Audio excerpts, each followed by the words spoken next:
हाय everyone, मैं Vartika. Welcome back to my channel. I hope आप सब अच्छे होंगे। सो केवीएस पीआरटी का रिजल्ट आ चुका है और काफ़ी सारे कमेंट आए कि मैम नॉर्मलाइज स्कोर कैसे चेक करें, या फिर मेरा सिलेक्शन हुआ या नहीं हुआ।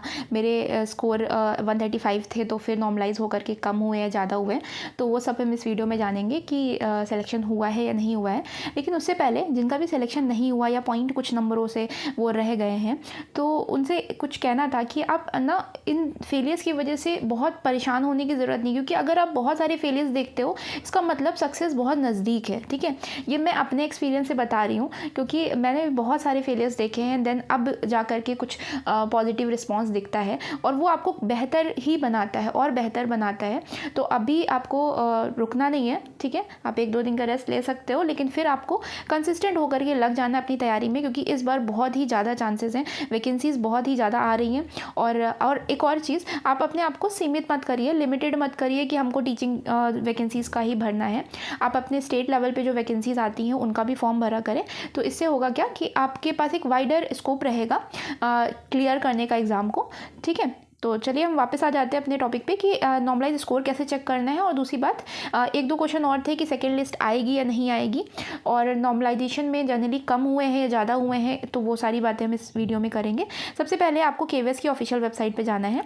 तो यहाँ पे हम जाते हैं तो केवीएस की ऑफिशियल वेबसाइट पे फिर आपको अनाउंसमेंट वाले सेक्शन में आपको जो 3rd नंबर पर दिख रहा है, link for viewing the normalize score for the post of PRT, इस पर जा करके आप जब क्लिक करेंगे तो आपको एक एक्सटर्नल वेबसाइट पर लेकर के जाएगा। ये यहाँ पे पहुँचते ही आपके पास 2 ऑप्शन है।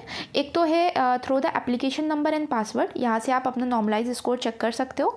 और दूसरा है application number and DOB. Application number का मतलब रजिस्ट्रेशन नंबर ही है, तो आप उस पर क्लिक करेंगे। जैसे मैं अपना चेक करती हूँ तो इस पर जाते हैं, यहाँ पे आपको अपना रजिस्ट्रेशन नंबर, डीओबी और ये जो सिक्योरिटी कोड है ये इसमें फिल कर देना है।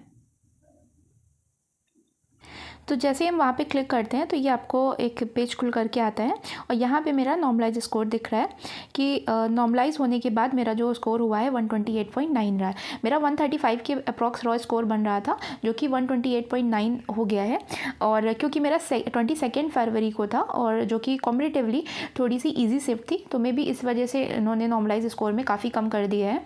और नॉर्मलाइजेशन में ज़्यादातर कॉमेंट जो आए थे वो कम हुए हैं, मार्क्स इनके आए थे। लेकिन 25 का मुझे पता चला है, 25 का जो 25 फेब का और 26 में मार्क्स बढ़े हैं। तो आपका जैसा भी होगा नॉर्मलाइज स्कोर आप कमेंट करके बताइएगा। अब देख लेते हैं कि मेरा मतलब मैं कट ऑफ क्लियर कर रही हूँ, इसका मतलब मैं क्वालिफाई हो गई हूँ इंटरव्यू के लिए। ये एक लिस्ट दी गई है जिसमें जो इंटरव्यू के कैंडिडेट हैं जिनको बुलाया गया है वो लिस्ट है। मैंने टेलीग्राम पे शेयर कर दी, अगर आपने नहीं देखा तो आप देख लीजिएगा। और यहाँ पे भी आप अपना चेक कर सकते हो, जैसे कि ऊपर सर्च बार में मैं वर्तिका डालती हूँ, वर्तिका गुप्ता। ठीक है, तो ये मेरा है वर्तिका गुप्ता, और ये मेरा रजिस्ट्रेशन नंबर था, एप्लीकेशन नंबर था, और ये रोल नंबर था।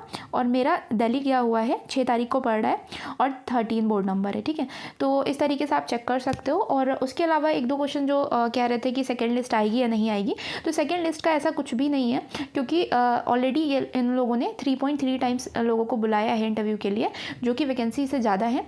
तो इसी में ही वो शॉर्ट लिस्ट कर लेंगे। इन केस अगर उनको डिज़ायरेबल कैंडिडेट नहीं मिलते हैं, तो क्योंकि ये ऑटोनोमस बॉडी है तो इनका ही अपना डिसीजन होगा। लेकिन मेरे अकॉर्डिंग अगर ज़्यादा बच्चों को बुलाया गया है, इसका मतलब अब सेकेंड लिस्ट नहीं आएगी। इन्हीं बच्चों में से वो शॉर्ट लिस्ट करेंगे और पीआरटी टीचर्स को।